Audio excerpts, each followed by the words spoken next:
नमस्कार दोस्तों, wisdom wave helps YouTube channel पर आपका स्वागत है।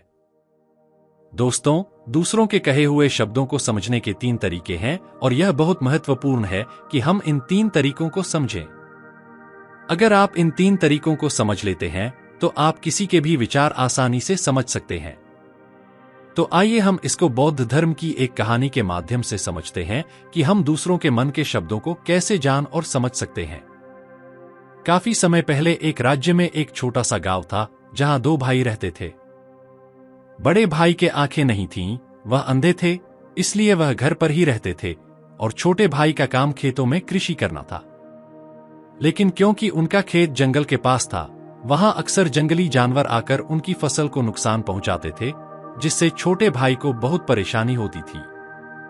एक दिन उसे एक योजना का ख्याल आया।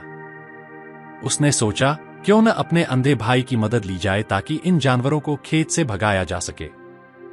उसने अपने अंधे भाई को खेत पर बुलाया और उसे समझाया, भाई, तुम चुपचाप खेत पर बैठो। जैसे ही तुम किसी जानवर की आवाज सुनो, तुम जोर से चिल्ला देना, इससे वह जानवर डर कर भाग जाएगा और हमारी फसल बच जाएगी। अंधा भाई इसके लिए तैयार हो गया और खेत पर बैठने लगा। अब जब भी उसे किसी जानवर की आवाज सुनाई देती, वह जोर से चिल्लाता और जानवर भाग जाते।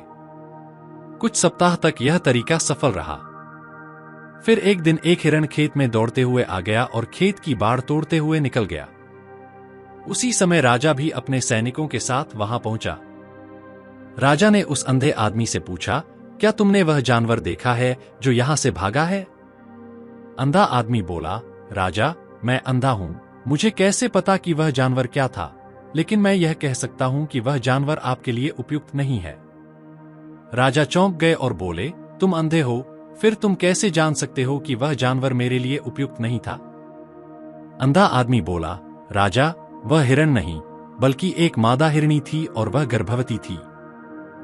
मुझे यह इसलिए पता चला कि जब वह दौड़ रही थी तो उसकी गति बहुत धीमी थी।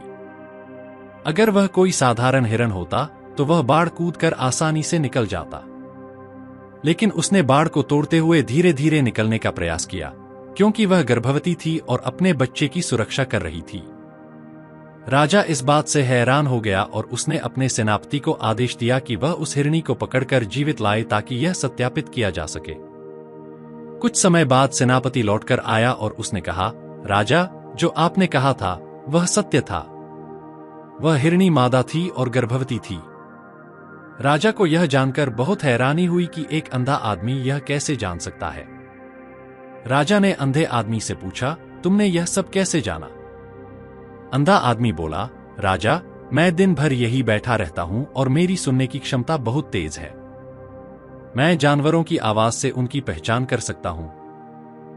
राजा ने फिर पूछा, तुमने कैसे जान लिया कि वह मादा हिरनी थी? अंधा आदमी बोला, राजा, मैं दिन भर यही बैठकर सुनता हूं और जानवरों के कदमों की आवाज से पहचान सकता हूं कि कौन सा जानवर आ रहा है। जब वह मादा हिरनी मेरे खेत में आई तो उसकी चाल से मुझे यह समझ में आ गया कि वह मादा थी। राजा ने अंधे आदमी की बुद्धिमानी को सराहा और उसे अपने महल में बुलाया। महल में राजा ने उससे एक और सवाल पूछा, क्या तुम मुझे यह बता सकते हो कि मेरी पत्नी विश्वास योग्य है या नहीं? अंधा आदमी बोला, राजा, मैं इस सवाल का जवाब नहीं दे सकता, लेकिन अगर आप सच में जानना चाहते हैं तो आपको अपनी पत्नी को कुछ समय के लिए मेरे साथ अकेला छोड़ना होगा। राजा ने सोचा और अपनी पत्नी को कमरे में अंधे आदमी के साथ अकेला छोड़ दिया। कमरे में अंधे आदमी ने शर्माते हुए कहा, मुझे तुम्हें छूने की अनुमति चाहिए। राजा की पत्नी गुस्से में आ गई और उसने अंधे आदमी को पीटना शुरू कर दिया। वह उसे लात घूंसों से मारने लगी। किसी तरह अंधा आदमी जान बचाकर बाहर निकला और राजा से कहा, राजा, आपकी पत्नी विश्वास योग्य नहीं है। राजा ने अपनी पत्नी से पूछा, क्या तुम सच में मेरे प्रति विश्वास योग्य हो? रानी ने कहा, राजा, अगर तुम मेरा सिर काट भी दो तो भी मैं तुम्हारी वफादार नहीं हो सकती। राजा ने समझा कि अंधा आदमी ने सही कहा था और उसकी बुद्धिमानी की सराहना की। अंधा आदमी ने राजा से कहा, राजा, जब मैंने आपकी पत्नी से छूने की अनुमति मांगी तो उसने गुस्से में मुझसे मारपीट की। एक विश्वासयोग्य महिला दूसरे पुरुष को छूने की अनुमति कभी नहीं देती। राजा ने फिर अंधे आदमी से पूछा, तुम कैसे जानते हो कि मैं अपने पिता का बेटा हूं?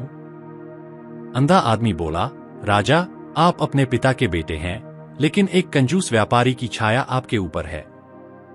राजा ने गुस्से में अपनी मां से पूछा, क्या मैं अपने पिता का बेटा हूं?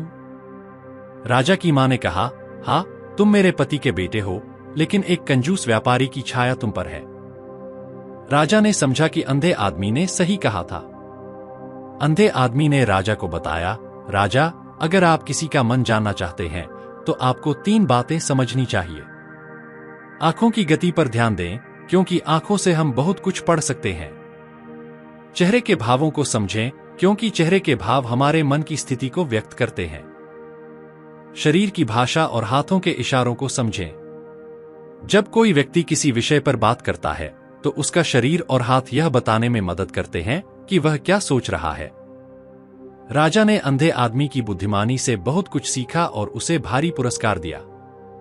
यह कहानी यह सिखाती है कि दूसरों के मन को समझने के लिए हमें अपनी बुद्धि और ध्यान का सही इस्तेमाल करना चाहिए, और यह 3 सरल तरीके हमें किसी के विचार जानने में मदद कर सकते हैं: आंखों की भाषा, चेहरे के भाव और शरीर की भाषा। अगर आपको यह वीडियो प्रेरणादायक लगा हो तो कृपया लाइक और सब्सक्राइब करना न भूलें। अपने दोस्तों और परिवार के साथ शेयर करें ताकि वे भी इस यात्रा का हिस्सा बन सकें। और हाँ, अगर आपके पास भी कोई सवाल, विचार या सुझाव हो तो हमें कमेंट्स में जरूर बताएं। हम आपके विचारों का स्वागत करते हैं। धन्यवाद और खुश रहें।